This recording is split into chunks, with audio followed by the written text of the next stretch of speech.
Amados irmãos e irmãs, paz e bem, estamos celebrando a oitava da Páscoa, segunda-feira, dia 5 de abril.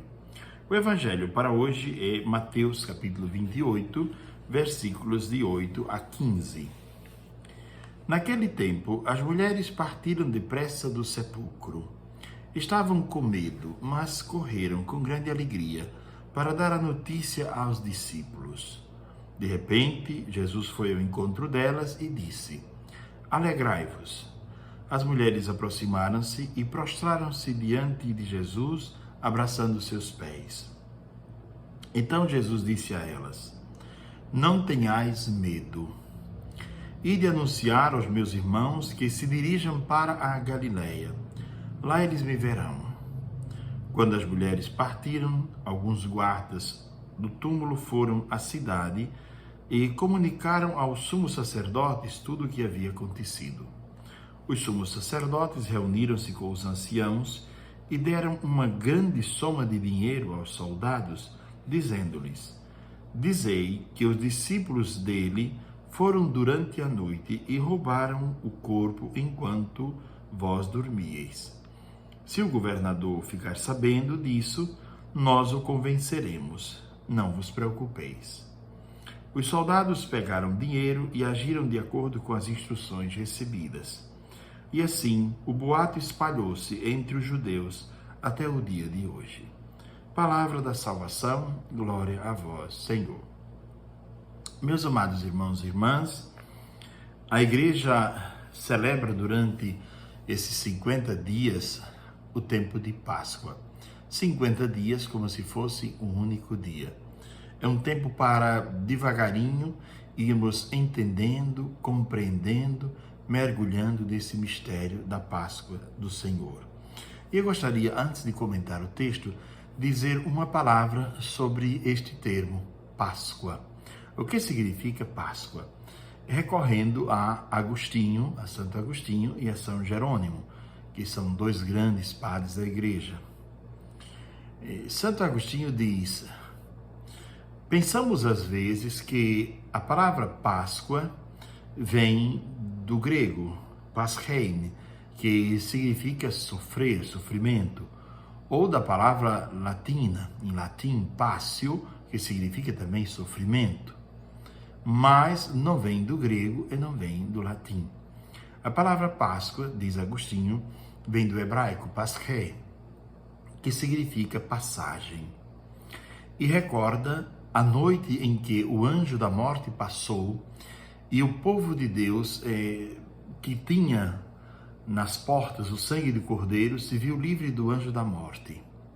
Assim também o anjo da morte passa hoje, não somente o anjo da morte no sentido físico, mas o anjo da morte, aquele que pode matar a pessoa espiritualmente, moralmente, passa sempre.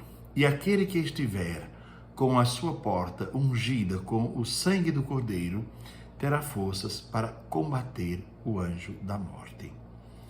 Pois bem, olhemos para os Santos Padres e guardemos esta explicação.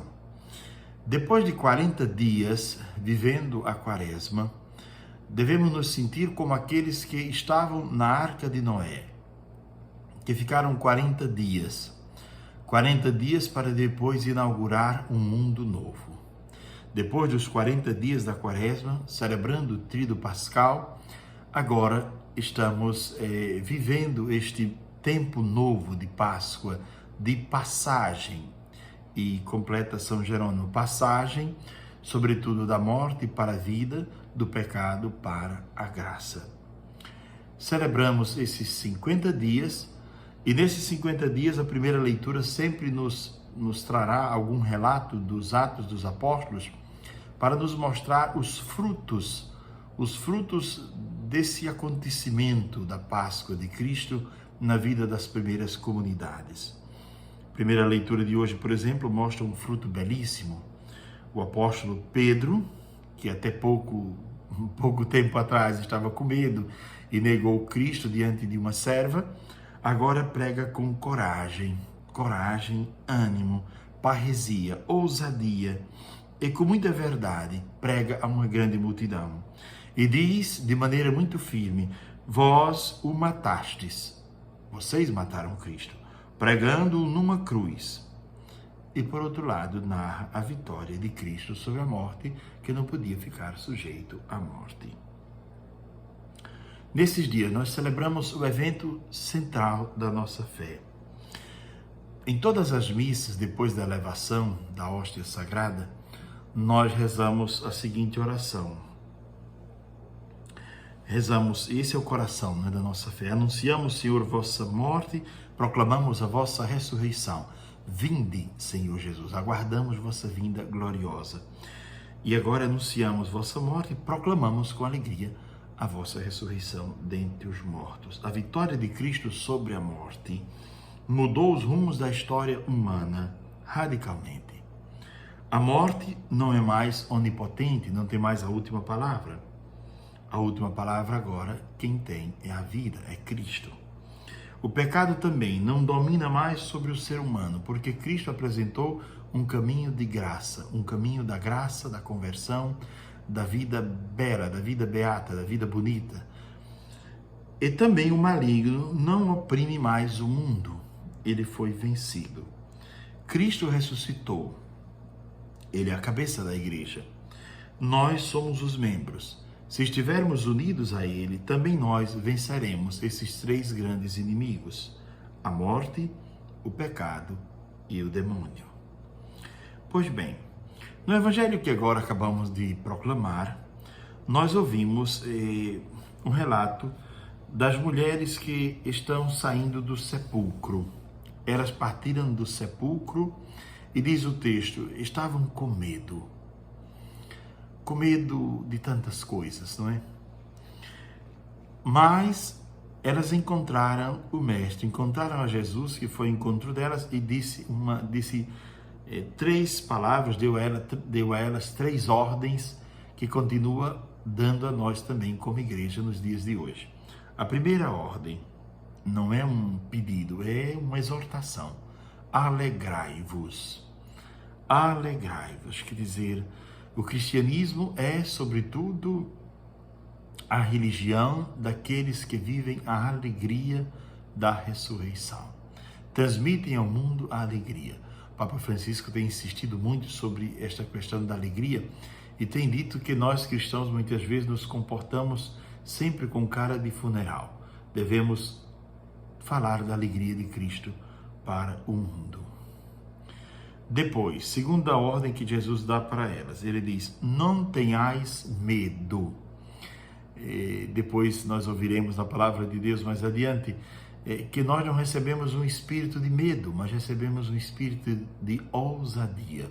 Não tenhais medo.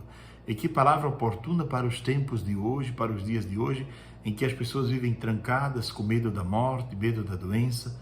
Não tenhais medo, tenhais cuidado, mas não tenhais medo. Não vos deixeis vencer pelo medo, não vos deixeis paralisar pelo medo. E a terceira ordem é, ide anunciar aos meus irmãos que se dirijam para a Galileia, lá eles viverão. A terceira ordem é a ordem de ir anunciar uma boa notícia para o mundo, que o Cristo está vivo. Então essas mulheres encontram Cristo e recebem dele essas três ordens belas.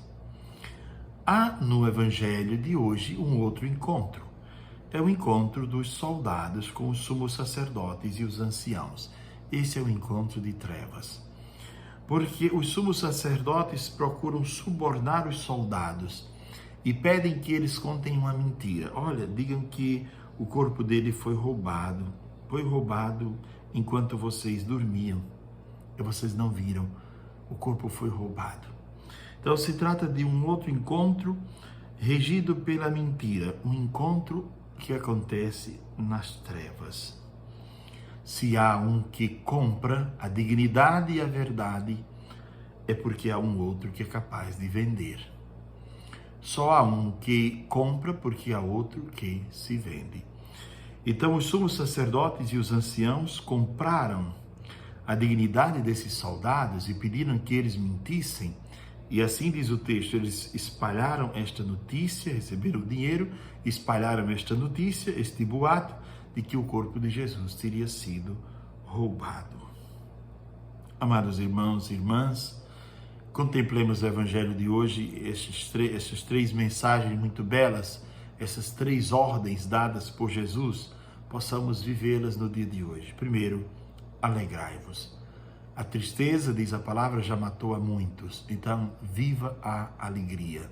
Viva a alegria, porque, dizia Evagrio Póntego, a alegria é uma escolha. Diante dos eventos da vida, nós podemos escolher agir com vitimismo e tristeza ou agir com alegria e afrontar os problemas. Lutar contra os problemas e procurar dar a eles uma resposta de alguém que ressuscitou com Cristo. A segunda ordem é: não tenhais medo. Viver uma vida com medo é viver uma vida como se estivéssemos algemados, sem poder agir com criatividade, sem poder agir com vitalidade diante do mundo. Então é preciso romper o medo. E a terceira boa notícia que Jesus nos dá, e não é só uma notícia, mas uma ordem, ele diz: vão anunciem que esta boa nova da ressurreição, da passagem, da Páscoa, que é palavra hebraica, não é grega, não é latina, mas é palavra hebraica, que esta passagem seja para vocês algo que acontece todos os dias. Seja a Páscoa não um evento passado, estranho, que nos toca há 2000 anos atrás, mas seja um evento que nos toca todos os dias. Hoje é Páscoa. Nós somos convidados hoje a romper com as trevas, a sair do pecado e abraçar a vida nova, a viver a vida da boa nova proposta por Jesus. Abençoe-vos o Deus que é todo-poderoso, o Pai, o Filho e o Espírito Santo. Amém. Desejo a todos um ótimo dia, paz e bem.